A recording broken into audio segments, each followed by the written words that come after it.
Pemirsa, Menteri Agraria dan Tata Ruang atau Badan Pertahanan Nasional Sofyan Djalil bersama Wali Kota dan Wakil Wali Kota Langsa Usman Abdullah SE dan Dr. Haji Marzuki Hamid MM meninjau objek wisata hutan mangrove Kuala Langsa Senin 9 Agustus 2021.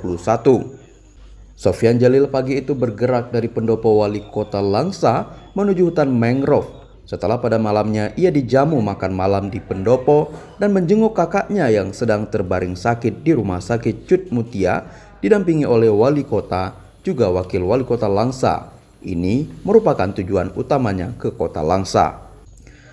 Menteri ATR atau BPN Sofyan Djalil mengaku sangat tertarik dan terpukau dengan pesona alam wisata hutan mangrove yang dimiliki Kota Langsa tersebut. Apalagi konsep pembangunan ekowisata terbilang cukup unik yang dilengkapi menara pandang dengan ketinggian 45 meter dari permukaan. Di ketinggian menara ini, Sofyan Djalil dapat menyaksikan secara langsung keindahan wisata alam atau hamparan hutan mangrove alami di Kota Langsa. Ia juga sempat berselfie di atas menara yang hampir rampung itu.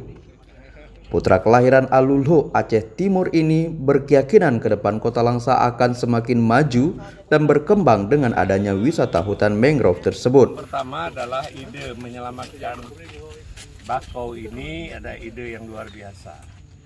Terus kemudian program menjadikan objek daripada wisata itu mempunyai tujuan ganda, menyelamatkan bakau tapi juga memberikan kesempatan kepada masyarakat untuk membuat aktivitas ekonomi di sini.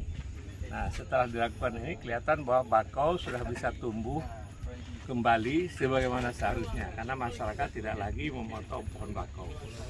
Saya bilang ini ide ini sangat orisinal. Sofyan Djalil berharap mudah-mudahan tol segmen Langsa terbangun nanti. Ia membayangkan puluhan ribu orang datang weekend untuk melihat objek wisata di Langsa ini. Mudah-mudahan nanti begitu tol jadi ini saya bayangkan akan puluhan ribu barangkali orang datang weekend untuk melihat ini. Ya, nanti akan tumbuh hotel, tumbuh berbagai amenities dalam rangka mendukung wisata. Menteri Sofyan Djalil juga meminta kepada Wali Kota Langsa bisa melaporkan ke Menteri Pariwisata dan Ekonomi Kreatif Sandiaga Uno dan mengajaknya datang ke Kota Langsa.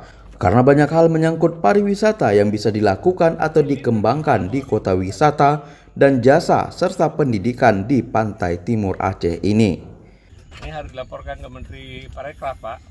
Ya, Menteri Pariwisata ngajak Sandi ke sini untuk melihat ini bagaimana apa yang bisa mereka lakukan. Tapi biar selesai ini. Udah pernah belum nggak Pak Sandi? Belum. Nah, ini salah satu objek turis yang cukup bagus. Saya pikir ini adalah peninggalan Pak Wali Kota Tuketum yang luar biasa kepada masyarakat Kota Langsa dan juga untuk daerah kita ini. Impact-nya bukan hanya untuk Kota Langsa tapi juga objek turis yang relatif sangat terbatas di daerah ini. Selain itu, ia juga mengajak masyarakat untuk menjaga, merawat dengan baik fasilitas yang telah dibangun di wisata hutan mangrove. Ini fasilitas sudah ada, mari kita rawat dengan baik, kemudian terus ditingkatkan apa yang kita anggap diperlukan. Ia mengaku kagum pada Usman Abdullah selaku Wali Kota Langsa yang memiliki ide-ide kreatif dalam membangkitkan ekonomi. Dari Kota Langsa, Natari TV mengabarkan.